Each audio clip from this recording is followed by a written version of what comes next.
Mga kapuso, huling Biyernes na bago ang barangay at SK elections at may humabot pang pamamaril sa isang kandidato sa Quezon.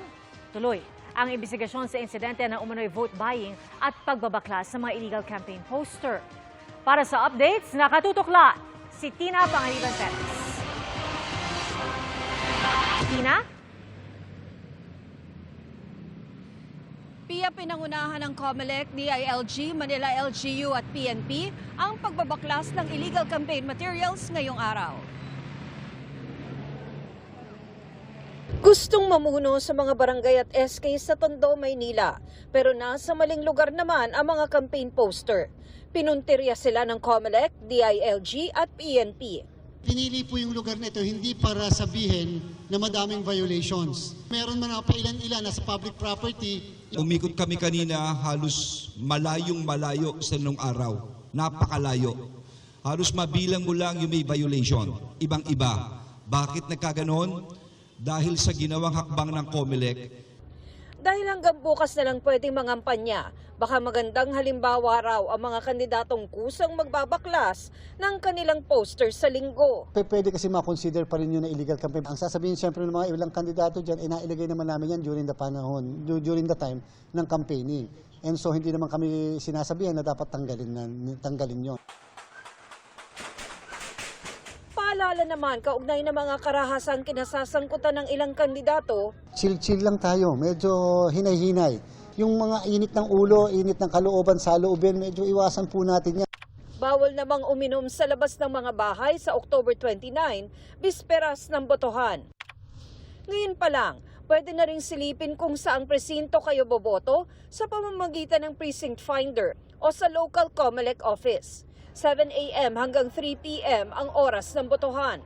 Pero sa Naga at Muntinlupa, pwedeng bumoto mula 5 a.m. hanggang 7 a.m. ang mga senior citizen, PWD at mga buntis. Maghanda na rin ng ID na pwedeng ipakita sakaling may kumwestiyon sa inyong pagkakakilanlan. Bukod dyan, mas maganda po magdala na tayo ng sarili nating kodigo. Huwag po tayong gagamit ng cellphone sa loob po ng presinto. magkakaroon din ng first aid stations at medical assistance sa mga lugar ng botohan sa pakikipagtulungan ng DOH at Philippine Red Cross. Mahigpit ding binabantayan ng COMELEC ang vote buying at vote selling. Halos 30 na ang petisyong may pinapadisqualify na kandidato dahil sa vote buying. At kaugnay naman ang umunoy namimili ng boto ng mga taga-Malabon sa isang bodega sa Navotas na ipinag-inquest na kahapon. Tinatry kasing buksan yung mismong laptop. Nandun nakalista kung sino yung mga dapat nabibigyan at yung mga botante na mabibinipisyuhan ng tigta 300 piso. At the same time kung sino yung mga nasa likod. Siyempre merong opisyal ng isang city government at merong mga barangay officials o barangay candidates actually. Maaring kumilos na ho ang COMELEC to disqualify whichever candidates are discovered. Samantala, sugatan sa pamamarilang isang kandidato sa pagkabarangay chairman sa Barangay Malaya sa General Luna, Quezon Province. Ayon sa mga saksi, sakay ng motorsiklo ang dalawang naka-face mask na suspect na agad tumakas. Kinailangang operahan sa ospital ang kandidato habang tuloy ang investigasyon sa insidente.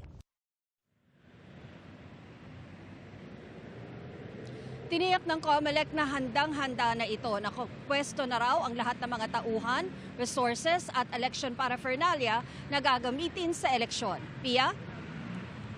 Maraming salamat, Tina Pangaliban Perez.